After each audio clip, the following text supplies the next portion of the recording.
అసలు రేషన్ బియ్యం మాఫీ ఎందుకు జరుగుతుంది?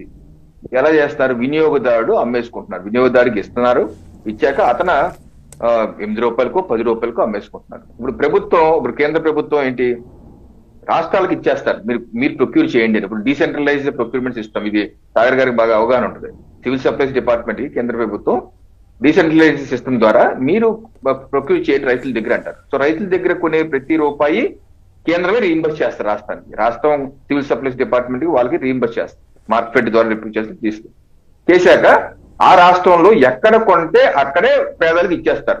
ఆ మిగిలిపోయిన రైస్ ఏదైనా ఉంటే అది ఎఫ్సీఐకి ఇస్తారు, ఎఫ్సీఐలో స్టోర్ చేసుకుని అది పక్క రాష్ట్రాలకు అమ్ముతారు.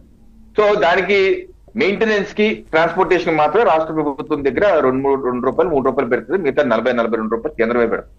ఇక్కడ సమస్య ఏంటి, మనం ఇక్కడ మన ప్రాంతాల్లో కాకినాడ చుట్టుపక్కల ప్రొక్యూర్ చేసే రైస్ నే కాకినాడలోని పేదలకు ఇస్తున్నాం. ఆ పేదవాడు అమ్మేసుకుంటున్నాడు, తింటలేదు. ఎందుకు తింటానికి ఇష్టపడలేదు? లావుగా ఉంటుంది, సరిగ్గా ముతక బియ్యం వస్తుంది అని చెప్పేసి అతని భావన కాదు, జరుగుతుంది అలా.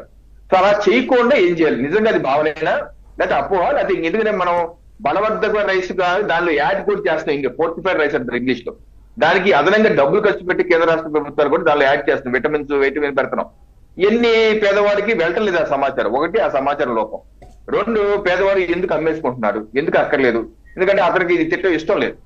సో దీనికి సమస్య ఏంటి, దీన్ని డీలింగ్ ఏం చేయగలమా?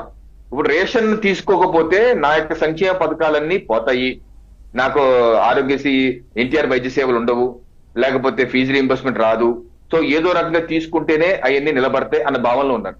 సో మనం ఏమన్నా దాన్ని డీలింక్ చేసి, ఏరా బాబాయ్ నువ్వు దాన్ని వరి అవ్వద్దు, ఈ రేషన్ బియ్యానికి నీ యొక్క ఎన్టీఆర్ వైద్య సేవలకి దానికి సంబంధం లేదు, నువ్వు నీకు ఇష్టం లేకపోతే గివ్ ఇట్ అప్.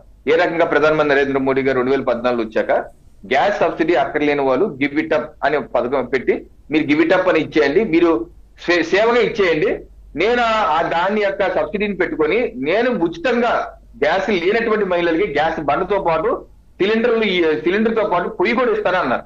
దానిలో దేశంలో లక్షలాది మంది సబ్సిడీ వదిలేసుకున్నారు అక్కర్లేదని. దాంట్లో దేశంలో 10 కోట్ల మంది మహిళలకి ఉచితంగా మోడీ గారు ఇవ్వగలిగారు. అలాగా పవన్ కళ్యాణ్ గారు చంద్రబాబు నాయుడు గారు పిలిపించేవన్నా, ఓకే గివ్ ఇట్ అప్, మీకు రేషన్ బియ్యం అక్కర్లేకపోతే you please give it up, మీకు వేరే పథకాలు తొలగించబడవు, దీనికి సంబంధం లేదు అన్నది ఒకటి చేయాలి. 2